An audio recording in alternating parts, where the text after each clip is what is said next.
I've completed dozens of woodworking projects, but for the first time someone actually paid me to make an epoxy river table.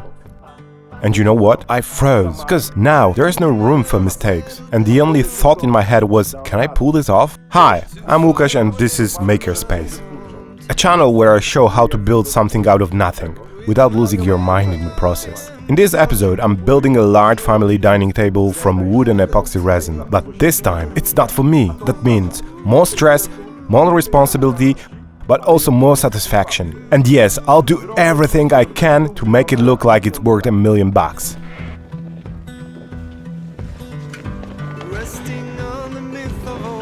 I think I have a dual nature. On one hand, I'm open, I like people, conversations and gatherings. Sharing what I do gives me energy.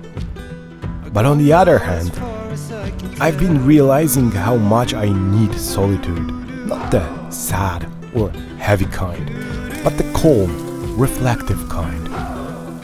Solitude as a space to think, to reset. That is why I love nature, solo walks, cycling. And that's also what woodworking gives me.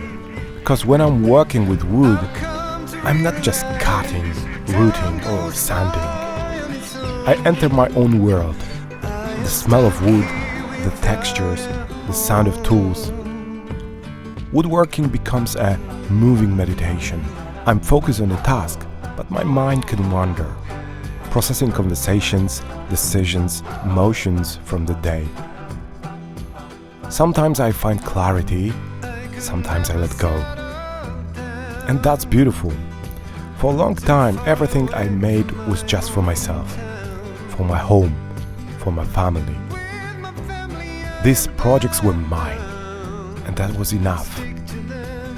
But a few weeks ago, someone asked me if I'd make them a dining table. A proper solid one, with wood and epoxy resin.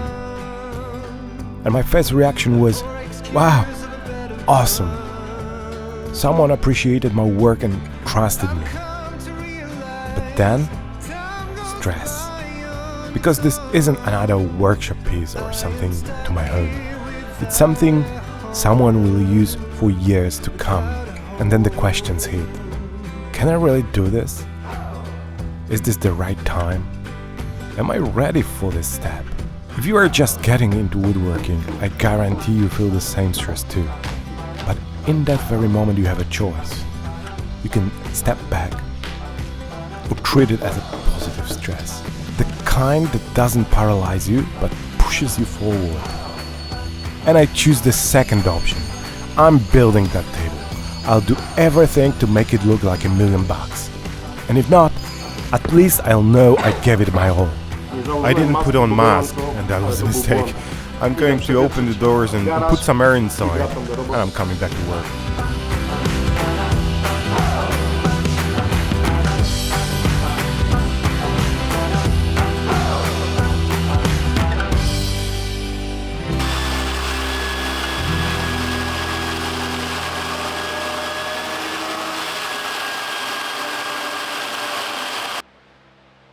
What you saw earlier was the preparation of the elm slab.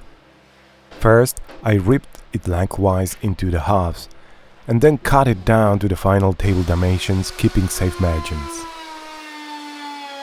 Precision doesn't really matter at this stage, speed does. That's why I'm using a chainsaw here. Next, I roughly flatten the underside so the pieces can lie relatively flat.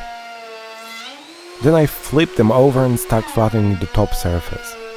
First across the grain, then along it. This is still rough work, because the whole top will be flattened again later together with the epoxy.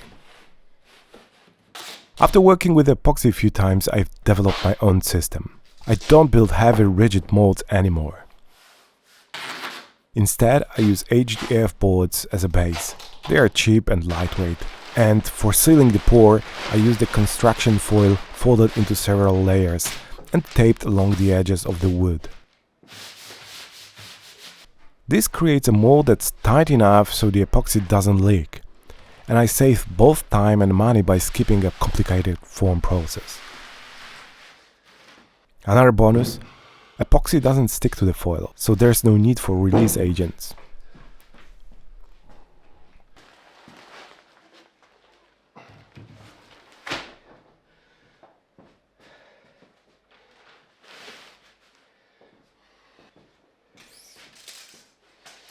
I arrange both slabs until the table dimensions are right and the river in the middle looks natural.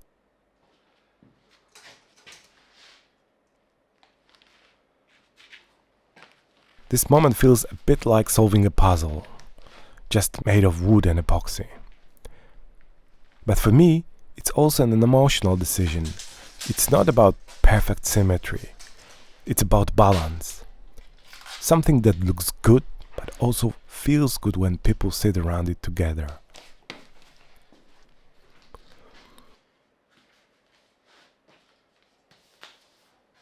Now it's time to seal the edges. I mix a small batch of epoxy, add pigments and brush it onto the wood.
I use a torch to remove air bubbles.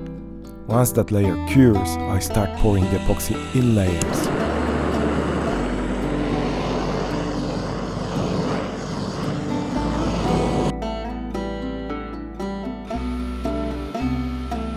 Each layer is about 1 inch thick. I do this to avoid overheating the epoxy, which unfortunately I've already experienced once.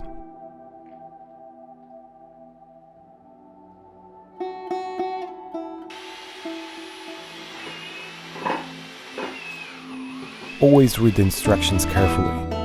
They clearly state how deep you can pour depending on the size of your project.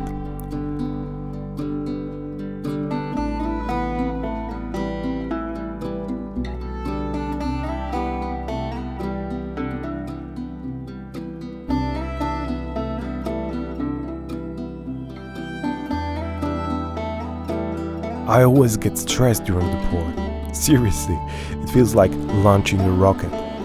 You get only one shot. If something goes wrong, you're left with a very expensive piece of plastic. But over time I've learned to trust the process. Just like you slowly learn to trust yourself.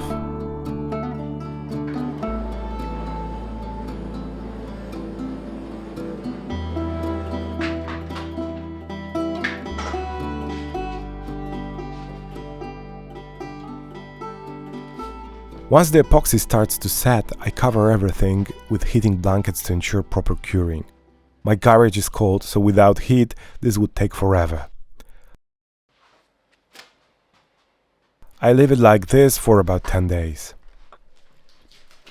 When everything is fully cured, I remove the foil mold and trim the edges to the size.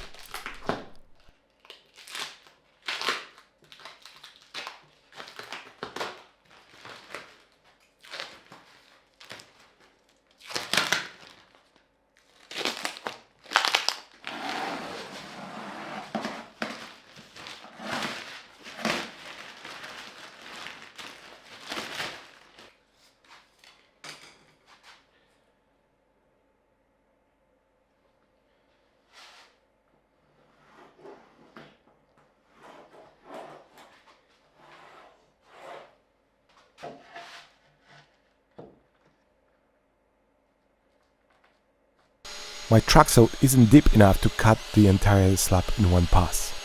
So I cut about 5 centimeters deep and then tried to finish the rest with a hand saw.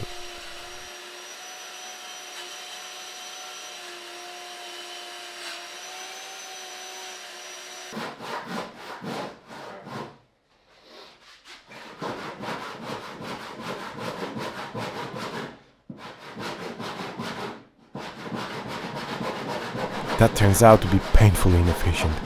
So I flipped the tabletop over and cut from the other side with the track saw again. It needs more precision, but it's worth it.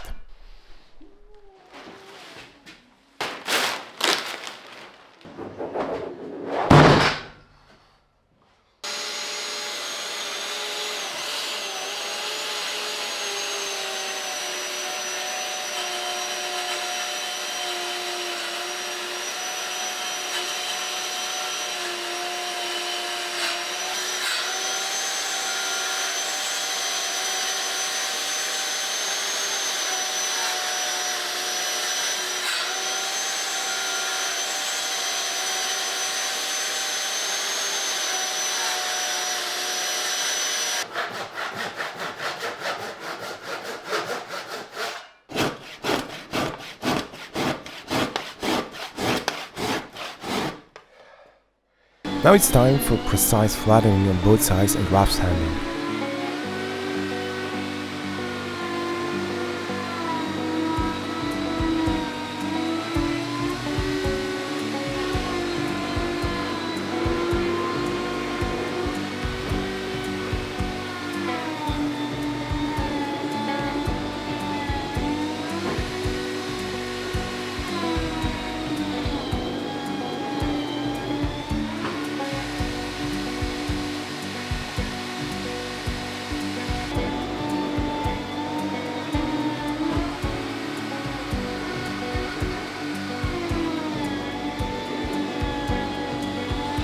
I start with 60 grit sandpaper.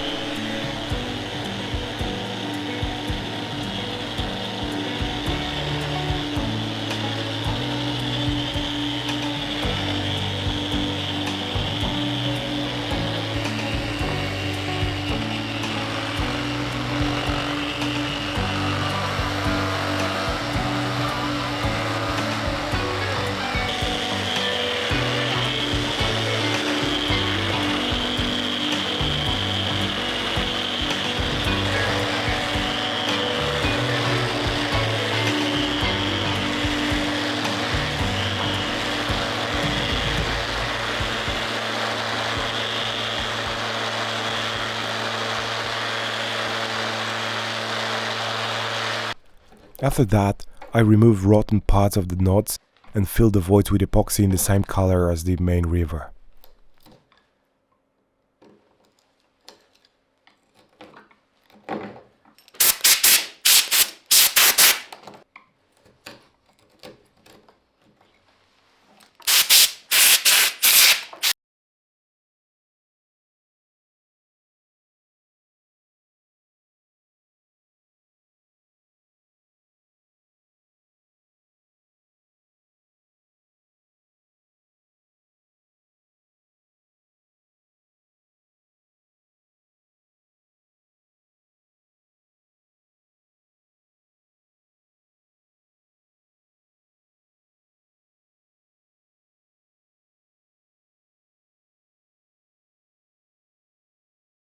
Then comes the final sanding stage. First, I raise the grain with water, let it dry and then sand.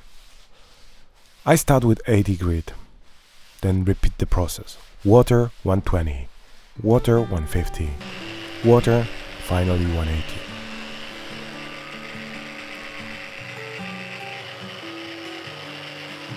This is the moment when the project starts to feel real. But it's also the moment that demands the most humility. Because this is where even the smallest mistakes become visible. Sanding isn't just about smoothing the surface. You could say it's about smoothing your thoughts as well. This is where my mind truly quiets down. Because it's so boring. In between, I fill small imperfections with 2-component wood filler.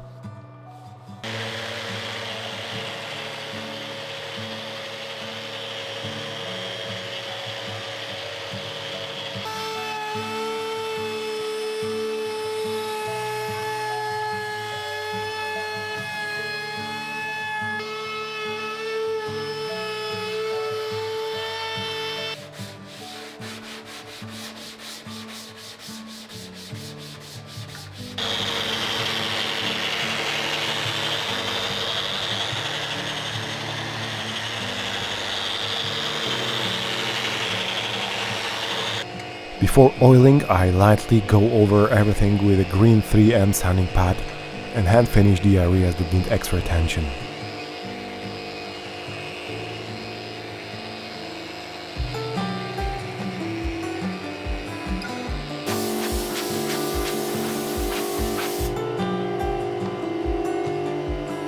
Then I degrease the entire surface with isopropyl alcohol.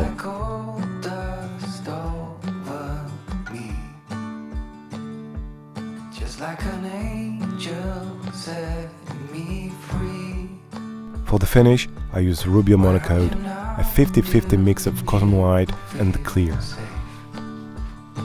The clients wanted a subtle whitening effect.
The legs are steel, spider style, custom ordered.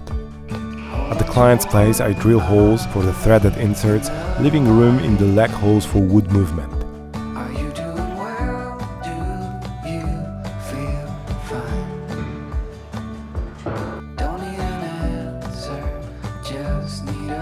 And this is the final result.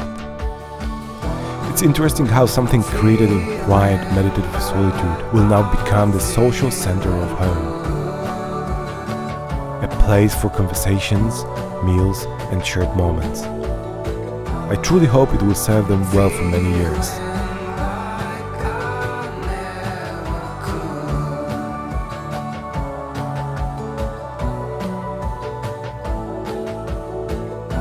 Thanks for watching. Feel free to check out my next video and consider subscribing. It really helps me grow this channel and create more content for you. Thank you.